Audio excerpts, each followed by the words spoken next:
அல்மா herbal அப்படிங்கிற YouTube சேனலை போய் சப்ஸ்கிரைப் பண்ணி வச்சுக்கோங்க. எச் பைலோரியா இது ஒரு கிருமி. இது வந்து பார்த்திங்கன்னா கொடியுடைய கிருமி அப்படின்னு கூட சொல்லுவாங்க. இது இரைப்பை அழற்சி நோயை உருவாக்கும். இரைப்பை புற்றுநோய். இது வந்து இந்த கிருமி என்ன பண்ணுன்னா சுற்றி சுற்றி அங்கேயே இருக்கும். கொடியுடைய அப்படின்றதுக்கு சொல்கிறாங்கன்னா கொடி மாதிரி சுற்றிக்கிட்டே இருக்கும். இது இங்கே கட் பண்ணோம்னா அங்கே போய் சிக்கும், அங்கே கட் பண்ணோம்னா அங்கே போய் நிற்கும். குடல் அழற்சி இந்த குடலுக்குள்ளேயே சுற்றிக்கிட்டே இருக்கும். இதை கொல்வது என்பது மிக சிரமமான காரணம். இதனால் ஏற்படக்கூடிய நோய்கள் வந்து நிறைய நோய்கள் வரும். வயிற்று புண்கள், இரைப்பை அழற்சி, வயிற்று புற்றுநோய், குடல் புற்றுநோய், வயிற்று உப்புசம், ஈரல் நோய்கள், இப்படி நிறைய நோய்கள் வந்து இதனால் வந்து ஏற்படுகிறது.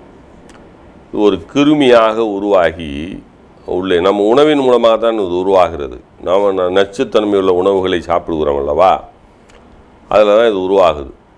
அதாவது நாம் உடம்பில் பல கோடி உயிரினங்களை வாழ வைத்து கொண்டிருக்கிறோம். பல கோடி உயிரினங்கள் அப்படின்னா நுண்ணுயிர்கள்.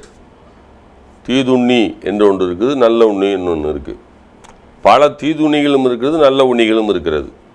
இந்த நோய் எதிர்ப்பு சக்தி என்று சொல்கிறார்களே அது ஒன்று இருக்கிறது. நோய் எதிர்ப்பு சக்தி குறைவு என்று ஒன்று இருக்கிறது. இந்த எச் பைலோரியாவை பொறுத்த வரைக்கும் மிகச்சிறந்த உணவுகள், இதை அழிக்கக்கூடிய மிகச்சிறந்த உணவுகளில் வெங்காயம் போட்டு சாப்பிடக்கூடிய பழைய சோறும் சுண்டை வற்றலும். சுண்டைக்காய் இருக்கிறது அல்லவா, பாரா சுண்டைக்காய் அளவுந்துக்கிட்டு என்ன பாடுபடுத்துகிற மாதிரி பெரிய அறிவாளியாக இருக்காண்டா அப்படின்னு சொல்லுவாங்க. இது என்ன கல்லனை நம்பினாலும் குள்ளனை நம்பக்கூடாது அப்படின்னு சொல்லுவாங்க. இன்னும் குள்ளன் வந்து ரொம்ப அறிவாளியாக இருப்பான் அப்படின்னு சொல்லுவாங்க. அறிவில் சிறந்தவர்களாக இருப்பார்கள். நீங்கள் நிறைய பேர் பார்த்தீங்கன்னா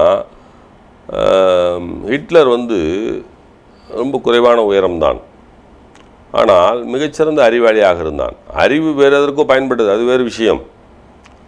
அந்த மாதிரி நாம் வந்து பார்த்திங்கன்னா இந்த எச் பைலோரியாவை பொறுத்த வரைக்கும் சுண்டைக்காய் வந்து ஒரு மிகச்சிறந்த ஒரு உணவு. இந்த சுண்டைக்காய் மூலமாக இதை வந்து முழுமையாக கொல்ல முடியும். சுண்டைக்காய், சின்ன வெங்காயம், மிளகு, இஞ்சி, பூண்டு, மஞ்சள் கூட இதை கொல்வதற்கு சிறந்த காரணியாக இருக்கிறது.